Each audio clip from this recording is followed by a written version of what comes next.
Hello guys, welcome to our channel. এই দেখো আমরা সবাই আজকে একসাথে হয়েছি, সবাই মিলে পুরনো বন্ধুরা সবাই মিলে একসাথে হয়েছি। এই যে আমাদের এখানে মেয়েদের, হ্যাঁ বলো না, বলো তোমরা বলো। অনন্যাদের বাড়িতে আমরা এসে একসঙ্গে মিলিত হয়েছি, তাই আমরা এখানে এসে আমাদের পুরনো জিওগ্রাফির টিচার ছেলে মেয়েদের এই যে মুকুল স্যারের সঙ্গে দেখা হলো। সে তার স্ত্রীকে নিয়ে প্রথম আমাদের সঙ্গে আসে গেল। বলবে বলো বলো বলো বলো বলো বলছো। স্যার তার মিসেসকে নিয়ে এলেন, দেখে খুব খুশি হলাম।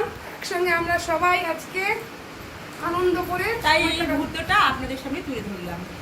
ওকে ওকে, অনন্যার মা আছে খুব সুন্দর আমাদের খাবার হ্যাঁ। খাবার পরিবেশন করলো। লুচি খেয়েছি, আইসক্রিম খেয়েছি, সিমাই খেয়েছি, ঘুগনি খেয়েছি, কত কিছু করেছি অ্যারেঞ্জমেন্ট, খুব সুন্দর। ও মিষ্টি নানান রকম মিষ্টি দিয়েছিল। আসার সঙ্গে সঙ্গে পান পানা দিয়ে আমাদের অভ্যর্থনা দিল।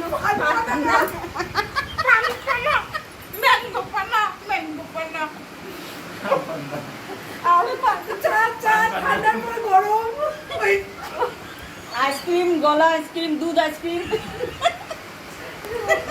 যাই হোক সব মিলিয়ে আজকের সন্ধ্যাটা আমাদের খুব আনন্দে কেটেছে। বাইরে খুব সুন্দর বৃষ্টি হচ্ছে। স্যার বাচ্চাদেরকে কিছু বলুন। সবার সঙ্গে দেখা হয়ে খুব ভালো লাগলো এবং এই মুহূর্তটা খুব ভালো কাটলো। এই দেখো তোমরা সবাই দেখো, স্যারের বউ সবাই এসছে এখানে। হ্যালো, ব্যাস, থ্যাংক ইউ গাইস। তুমিও কিছু বলে দাও, কেমন লাগলো আমাদের সঙ্গে দেখা করে? খুব ভালো, আর অনেক হাসলাম, খুব হাসলাম। এটাই। হাসিটাই ঠিক আছে। এখন হ্যাঁ, হাসিটাই তো আমাদের থেকে উপহার, ওর অনেক উপকার হলো। সত্যি ওর ভালো হলো, এই হাসিটা ওর অনেক দরকার ছিল। ঠিক আছে।